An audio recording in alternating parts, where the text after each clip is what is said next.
welcome to the Nexus for our SmackDown review. Yep, so this is for October 18th SmackDown review. Firstly, it was an okay match. It was an okay sort of card. It was an okay SmackDown. For me, it felt like a showcase SmackDown. We've just had the draws, so the draft. Sorry, the SmackDown and Raw draft. This SmackDown felt like a sort of a showcase. So it showcased a lot of the wrestlers that were drafted to SmackDown, obviously. But the whole match, the whole thing just felt it was more like a showcase. These are the stars that are on here, and this is what you can sort of expect, I suppose, going forward. With that said, the first match where you had Roman Reigns versus Shinsuke Nakamura for the Intercontinental Championship. It was an okay match. Loads of people obviously probably want Roman to win. I thought that Sami Zayn, who came down with Shinsuke, might have got involved. It was actually a pretty decent match. I was surprised that Sami Zayn didn't get involved as much as I thought he would have. Though I did expect the match to be won on a disqualification of some point.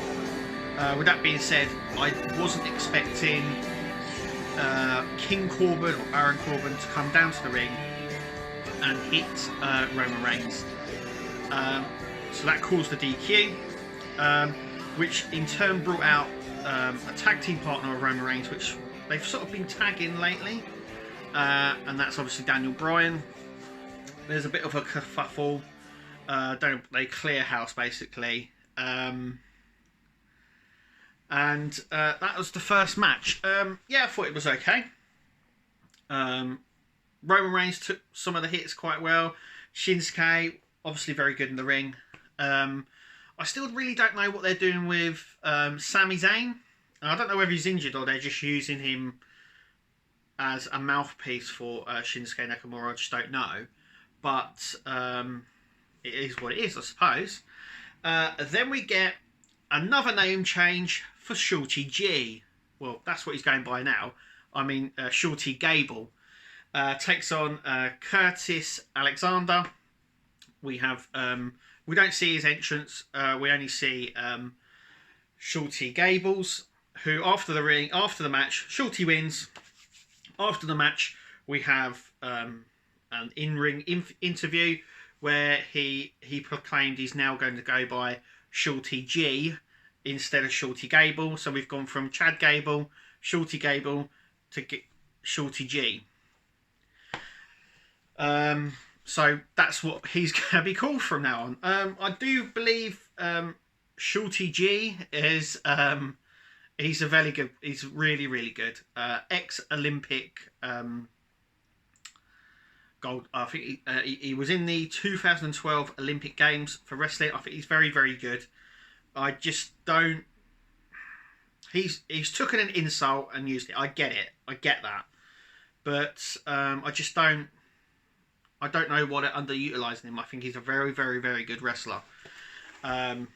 With that being said, he is now going to go by the name of Shorty G. So that is what it is. Then we get a sort of a backstage segment with the New Day and Heavy Machinery. They're making pancake mix with stuff like that. Obviously, we're going to have the New Day and Heavy Machinery versus the Revival, and Dolph Ziggler and Robert Roode, who were obviously drafted. The Revival are the guys, are the SmackDown Tag Team Champions who beat the New Day for the titles not that long ago. Kofi is sort of completely out of the title picture now. I don't really know why. We didn't. Before we go any further, we didn't really get Brock Lesnar in this whole team up. I really, really dreaded what was going to happen when he had the title, and it seems like they're slipping back into their old ways. I would have loved to have seen Brock Lesnar on the show.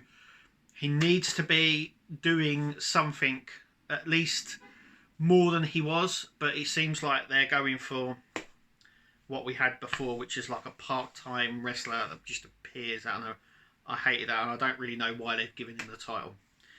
But anyway, so we have the New Day. Kofi isn't in this match, so it's Big E and Elijah Woods. Heavy Machinery, obviously Robert Roode, Dolph Ziggler, and the Revival. It was a really good match. I really enjoyed this. Otis, obviously the bigger one from Heavy Machinery, come out really good, really strong on this, and so did obviously Heavy Machinery. They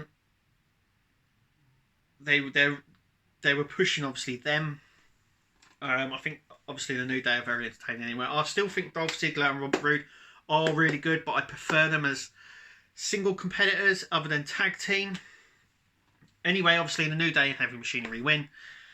It was a fairly good match. I liked it, yeah. Then we had the Miz TV segment with the SmackDown Women's Champion Bayley, who's now supporting a new song, which is really, really good. It doesn't even start with her old one anymore.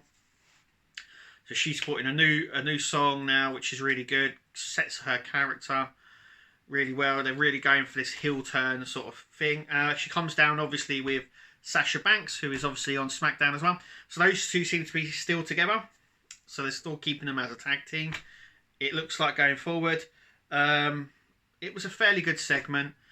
The Miz referred to them as Brock Lesnar and Paul Heyman, where Bayley didn't really talk much, and Sasha Banks sort of did the talking for her. It was really good. I think it poised why she changed, and she felt that there was no love there anymore, and all this sort of stuff. That's why she changed. Then they get interrupted by Nikki Cross. Obviously, this is open. This is for the 6-pack challenge to earn a SmackDown Women's title opportunity. So obviously there was Nikki Cross in that. After Nikki Cross is talking, we then get all the other ones coming down. So we get Lacey Evans. I'm trying to think now. Sonya Deville, Mandy Rose, Carmella. There was one other that I really... Oh yeah, and Dana Brooke. That's all I remember. All of these were drafted to SmackDown, so like I said, it's a bit of a showcase one. I'm surprised Sasha Banks wasn't in there, but like I said, it seems to be that they're keeping them as a tag team now.